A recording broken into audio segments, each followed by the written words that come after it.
2001: A Space Odyssey is a 1968 science fiction film produced and directed by Stanley Kubrick. The film is highly recognized for its pioneering special effects and imagery. Odyssey is also regarded as an apocalyptic film about humanity's origins as well as our future. The heavy themes of extraterrestrial influences on humanity from the beginning are not only controversial, but also open to many different interpretations. The film is considered highly influential, not only socially, but also with its technical special effects that were ahead of their time. As anyone could imagine, editing this film that comes in at almost 2.5 hours long and jam-packed with highly difficult effects must have been a challenge. Multiple editing techniques as well as different approaches must have been used to make this masterpiece. And during the time frame this film was released, most of those techniques were done the old-fashioned way without computers.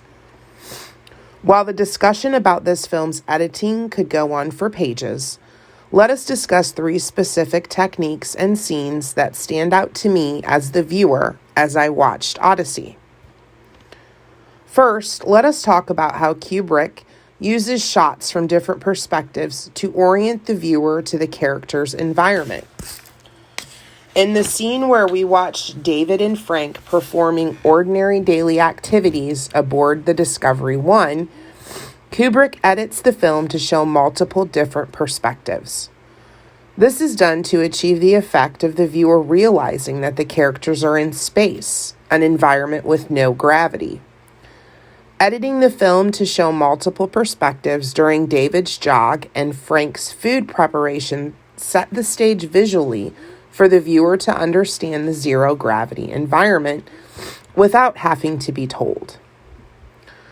We are able to easily conclude that the characters are in space based off of the shots taken from underneath and upside down, naturally drawing your eye to where Kubrick wants you to look and creating the imagery and weightless characters aboard a space shuttle with no gravity. Another technique employed by Kubrick is the reverse shot. This really comes into play during the conversation between David and Frank inside the pod. They are hiding out from Hal in the pod because they believe that it is a safe zone from Hal's ever-constant surveillance. The discussion ensues regarding their concern for Hal's behavior and a plan on how to deal with it. Kubrick uses multiple reverse shots on the characters' mouths in fast pace to show the viewer their conversation is being lip-read by Hal. This tactic allows Kubrick to persuade the viewer that Hal is actively listening to the conversation seamlessly. The viewer can not only follow along with Hal's interpretation, but can also understand the context of this exchange without any words or additional clues. This translates the point simply and smoothly and is very well done.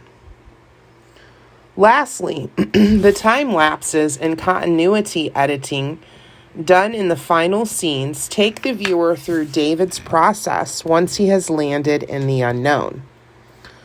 While it isn't clear exactly where David is or what is happening, the viewer is able to follow along with David's rapid aging progression through shots of time lapses. One moment, David is young and in his pod, and the next, he is an old dying man. We are able to see this progress through Kubrick's editing and his use of time, and the viewer is able to gain a sense of understanding of what David is going through. This film was way ahead of its time and is visually appealing. While each viewer will have a different opinion on the details and meanings of much of the movie, we are each able to follow the complex storyline due to Kubrick's amazing editing talents.